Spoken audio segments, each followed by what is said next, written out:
We're in London today. I'm joined by David himself, obviously the first time on video for the website. Good afternoon, David. Good afternoon, and everybody. So we'll just cover what's been going on today at the convention, the Amicus documentary. That's celebrating an anniversary. Were you surprised that so many years later that Amicus would be still as popular, and obviously your involvement in the documentary? Well, Amicus is just a company that's been going for so long and has a tremendous amount of fans. And the documentary was made, and I was part of it. I haven't seen the documentary yet because I've only just been given a copy.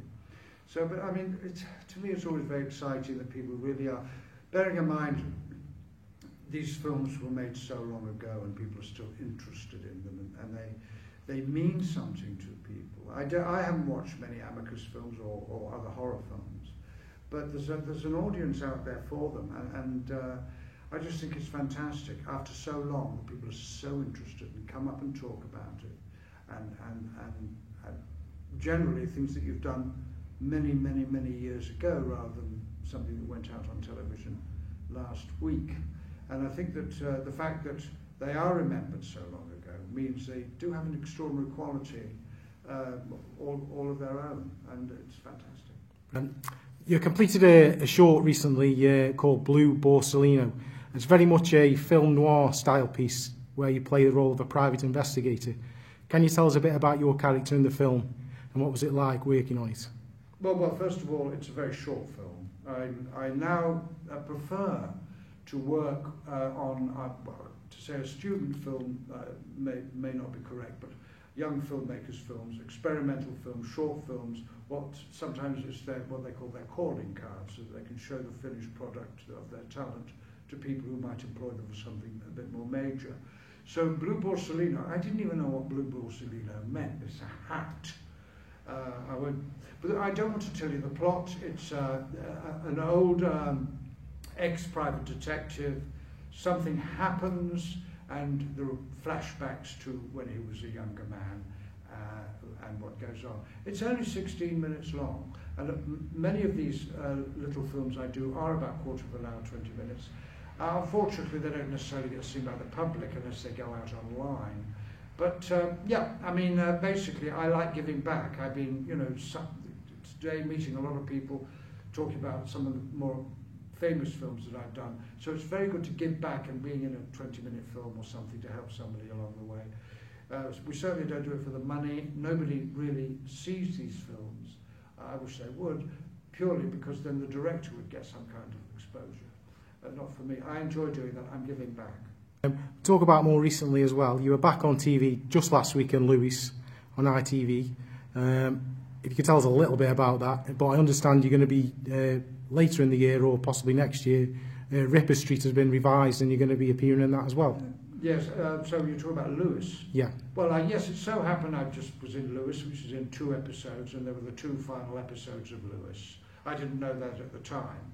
And again, it was just not a huge part, which suits me absolutely fine. I don't have to have big parts anymore. Yeah, so it was great working with Kevin Whately and Lawrence Fox. I'd never met them before, and they're charming and lovely, and I had a very good time working on it. I'm not going to give away the plot. And it was just great. Again, you worked on it for about a week. Not a long time. And yes, I've been popping back and forth to Dublin to do 1 or 2 very short scenes in Ripper Street, which is a BBC Amazon production. It was BBC, they cancelled it, Amazon came in and they've decided to do a couple more seasons. I play a tiny part. Again, it's lovely to be asked, and I just like doing it. We call it keeping the juices flowing. You get to get on a film set and meet new people, and I really like that. The size of the role, the size of the part now is not really very important. We've talked before about working with different directors and actors on multiple occasions. For example, Peter Hall, Sam Peckinpah. Has there been any time where you've actually gone on set where you've just been cast and an actor or a director's come on and said to you that, we really wanted you on board, or we're glad you're involved in the film? Well, that's a strange question, and I hope anybody watching has heard it. Well, of course, you're not going to go on a film set and the director said, well, I don't want you to be in it, but I've got to have you. They're not going to say that. I mean, no, I mean, normally I would meet a director before I even go on the film. So obviously, it's not a question of walking onto a film set and the director is a stranger. Maybe on television you really haven't had a chance, but if you're playing a small part. But if you're playing a big, important part, you meet and talk with the director beforehand, so that by the time you get on a set, that kind of issue is not a problem. So, yeah, I mean, I have worked with people once or twice again. Nicholas Meyer, who I did Time After Time with, I did Star Trek 6 with. And, well, of course, I work a lot with Big Finish, but that's a whole other, the audio company, that's a whole other thing. Yes, I've worked with one or two directors who, in stuff that's not particularly well known, 2 or 3 times. But it's good when that happens, and it doesn't always happen. Yeah. No, I mean, usually you know who's going to be in the film. You know what I mean? So you don't walk on and say, oh my God, I didn't know you were in it. It doesn't work that way. I mean, you know, usually, especially the star will say who was in it, and then the star will also have will able to say, no, I don't want to work with that. That's not my case, but no, that's not really an issue here about suddenly, oh my God, are you in this? When you're playing scenes with somebody, you usually know their name, and then nowadays, of course, you Google people and say, oh, that's what, of course, that he was in that. No, you don't walk on and people are complete strangers. A lot of the features that you've starred in, you get something what's called the and credits. I don't know if you're aware of it. So where they use your name and it's and. So you may not be in the film for the entirety, but they are using your name as a star to push the film. You know, so say some of these like straight to DVD films, or you know, where not quite had the distribution that it needed. Well, it all depends where this what you call the billing is. If it's on a video, that's when people buy it. If you're watching the film and your name comes up, you're already in the cinema anyway, or you've already borrowed or rented the DVD. So the important stuff is, as far as you're talking about billing and David Warner, which nowadays doesn't happen much.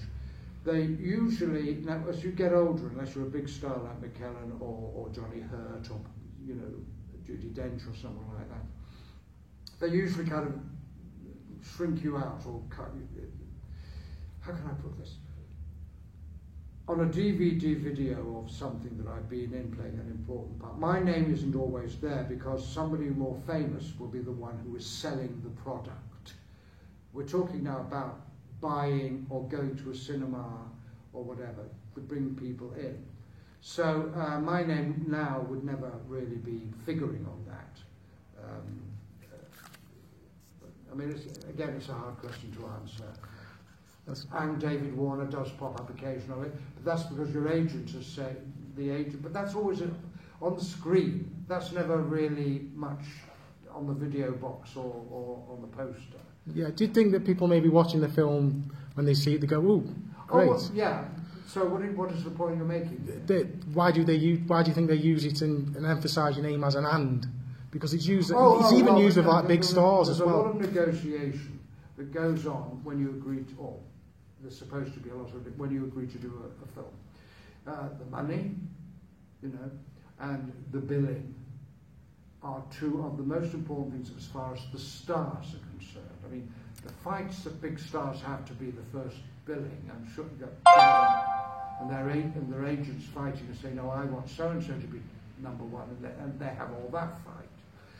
And then what happens is that sometimes as you get lower down and your parts are smaller, you say, well, come on, at the very bottom you have with David Warner and David Warner or not David Warner at all. Or it's a very it's more complex than I can explain, the whole thing about getting the names on the board right. There's a lot of fights going on about it. Not from me. I don't care about it personally. But also in the business there are lots of legends about stars. Betty Davis and Joan Crawford fighting who's the biggest star, the size of their name, all that stuff. I'm not involved in that. One of your most well-known roles, definitely from today, people have been pointing out Sark from Tron. Sark from Tron. Are you pretty much like Sark in real life? Are you good with technology? Well, I don't know whether Sark is good with technology. He certainly talks like he's inside a computer. No. I mean, I do have a little iPad and I have a computer, but I don't know anything about it. If anything goes wrong, I go, hysterical and call up the kid, and say, hey, this doesn't work. Dad, all you have to do is that. No, so I'm not, no, I'm nothing like, don't talk about it. I mean, Sark and computers isn't the issue. Sark, the whatever, he's not a real person, But you know what? I haven't seen the film since 1978. First of all, I don't understand a word I'm talking about in that film. Just absolute gobbledygook to me. But, so no, Stuart, I'm not anything like Sark, either as far as computers are concerned, or actually in the character as presented. I'm an actor, you see. I'm not a method actor. I live inside a computer, I suppose. Yeah. Brilliant. Just going back to a movie you did called Shergar, about the horse. Yeah. Obviously you worked with Ian Holm, he was in there, you worked with him a few times. But Mickey Rourke was in that film, and just wondered if you remember working with him. What was it like? I didn't spend a moment with Mickey Rourke. I didn't meet him. We didn't do any scenes together. I think maybe I'd gone when he arrived, or vice versa. So I had no dealings with Mickey Rourke, who was wonderful in The Wrestler, that film, so no, I didn't see him or meet him. Ian Holm, an actor I'd worked with a lot on film and stage. We didn't actually do anything in it either. I mean, we were there at the same time. So Shergar, yeah, I mean, it was another one of those basically an independent film, which didn't get much of a showing. I think it went straight to DVD. I don't know how successful it was. I never saw it. So, but it was a joy to be there. We were on the Isle of Man, and I like being in that kind of scenery. Obviously, through the website, I get a lot of emails, people, rumour mills. We had the one about Freddy Krueger a long, long time ago, which you put to bed that it's completely false. But as far as you're aware, Tron 3 has been remade. Twin Peaks is a new series. Obviously, I don't think your character was killed off in that. I think so. He was killed off. Exactly. Yeah, Okay, I'm not sure myself. But and Time After Time is getting a reboot into a TV series. So would you be interested if cameos and things? I'm always. You asked me if I'd be interested in working in any of the sequels or prequels or anything like that. I'm always interested in working. So, I mean, I wasn't asked to be in any of the Tron reboots. Twin Peaks, I don't think I would be asked to come back. I just had I was in 2 episodes, and whatever happened, you tell me I died, I believe you. And what was the other one? Time After Time. Time After Time, yeah, I haven't heard that rumour that they're going to do anything with it. But no, I mean, they wouldn't employ me to be in it. I mean, it's an old film to anybody, who's 25 years old. It was done before they were born, practically. So they wouldn't come to me anyway. I mean, the nearest thing that when they do something like that is if somebody's been in the original film, they'll say, would you like to pop in and do what they call a cameo? That means maybe you walk across the shot or something just to have you in it as a kind of token. But normally they don't really invite people in the original film so long ago to actually star as the character they played, unless they want to say 25 years later this is what the character is. So for a TV audience that wouldn't be interesting, I don't think. They want to catch the younger group, and so but I'm open to offers. Yeah. Just touching on a bit of animation that you did, Ra's al Ghul. Ra's al Ghul. Yeah, as I pronounce it. I think so. Yeah, I never call myself the character. Yeah, so I think it's called. Yeah, I get a lot of questions about that, and was that one of your first animation jobs? Oh golly, that's it. I did quite a few over in the United States, and I don't know if it was one of the first or not. I can't answer that. But you'll be able to look up on the website, and you've got the filmography, and then you'll be able to find what year I did my voice work, Stuart. Yeah. So anybody, you can answer, ladies and gentlemen, you can answer Stuart's question by going onto the filmography. And I think it's yellow that the voice has. you'll find out what my first voice was. So you've asked me a question, but you can answer it yourself. Fantastic. Okay. So, moving on. Yeah, so second to last question is just basically we've talked a bit over the years about your career, and obviously you say that obviously you're always happy for work, and I know that you like comedy, you like different roles now. You don't want sort of like sinister roles. Is there anything that you're still looking for that hasn't come about yet? No, I don't think.